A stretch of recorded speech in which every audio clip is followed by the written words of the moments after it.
Assalamualaikum warahmatullahi wabarakatuh. Saya Zahira Zaabar. Okey, hari ini kita akan membincangkan tentang salah satu isu dalam bidang bioteknologi.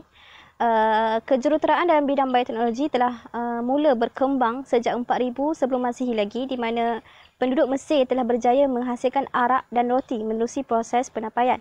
Dan lama kelamaan teknologi ini semakin berkembang dan semakin canggih, dan saintis juga telah menemui pelbagai penemuan baharu.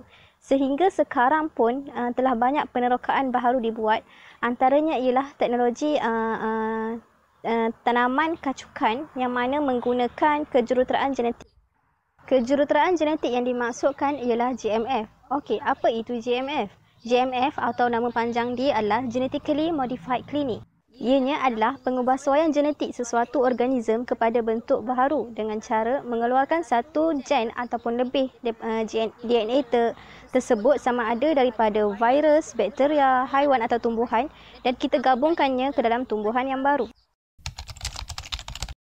Antara contoh makanan GMF yang terkenal adalah jagung Roundup Ready yang diubah suai untuk bertahan terhadap racun glyphosate, tomato flavor sour yang boleh bertahan lebih lama pada musim sejuk, dan betik Hawaiian yang mana diserang oleh virus ring spot dan boleh bertahan terhadap virus tersebut, dan banyak lagi sebenarnya. Okey, dekat sini kita akan lihat contoh perbezaan antara buah GMF dan organik, yang mana seperti yang kita boleh lihat, buah tomato yang organik selepas 45 hari akan mula merepot seperti buah yang dekat rumah kita, dan buah GMO yang buah tomato yang GMO pula selepas 45 hari akan kekal seperti mana baru sahaja dipetik daripada pokok.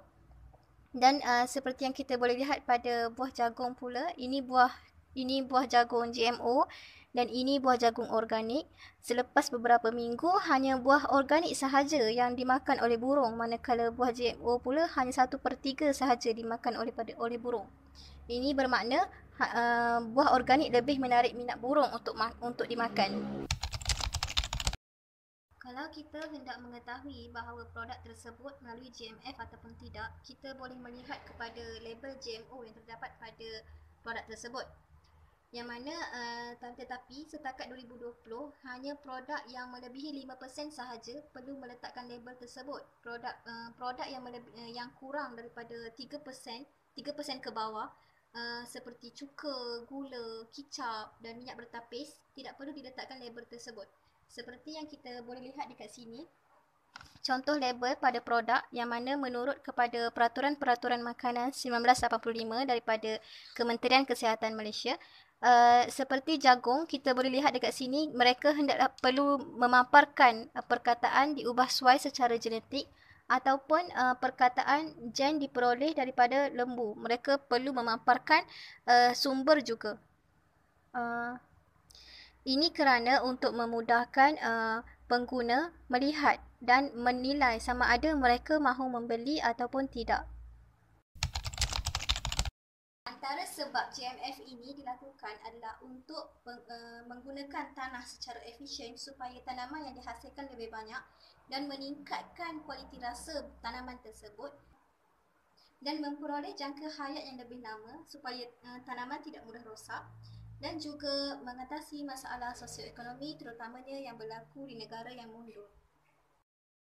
Antara kesan produk GMF ini kepada manusia adalah boleh mendatangkan kesan alahan kepada tubuh badan manusia, dan peningkatan toksik pada tumbuhan juga boleh menyebabkan toksik ini kekal dalam tubuh badan manusia.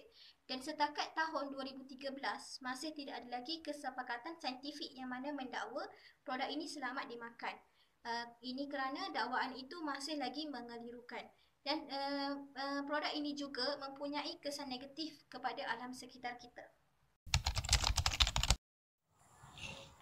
Selain daripada isu keselamatan dan isu etika yang terlibat dalam GMF ini, isu keagamaan juga menjadi salah satu persoalan, yang mana terdapat laporan yang mengatakan bahawa unsur yang terlibat dalam pembuatan GMF ini adalah berasaskan daripada unsur yang tidak halal. Seperti sebagai contohnya adalah gen babi, gen haiwan yang tidak disembelih, menggunakan hemoglobin manusia, menggunakan susu dan organ manusia dan berbagai lagi. Oleh itu, Jawatan Kuasa Fatwa pada tahun 1999 telah bersidang dan telah mengeluarkan fatwanya yang mana mengatakan bahawa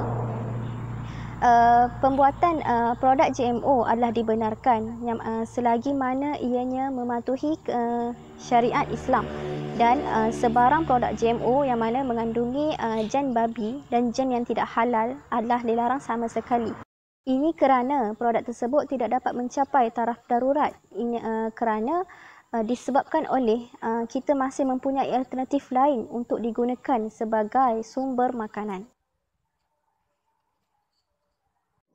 Muzakarah Jawatan Kuasa Fatwa telah bersidang sekali lagi pada persidangan yang ke-95 pada tahun 2011, yang mana mereka berpendapat bahawa umat Islam diseru untuk memakan makanan yang bersumberkan sumber yang thayyib, halal dan suci, yang mana mereka bersepakat bahawa sekiranya produk GMF itu menggunakan sumber yang haram dan boleh menjejaskan kesihatan manusia dan alam sekitar adalah dilarang sama sekali.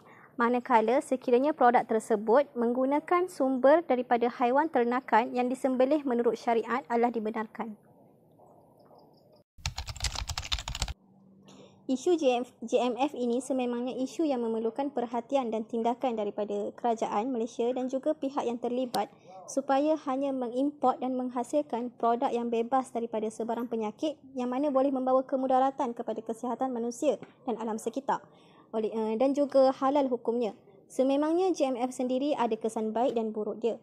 Maka satu dasar yang mematuhi undang-undang syariah dan harus dilakukan untuk menyelaraskan tentang perkara ini, supaya orang ramai lebih maklum tentang perkara ini. Akhir kata dari saya, perhatikan apa yang anda makan, #kita jaga kita.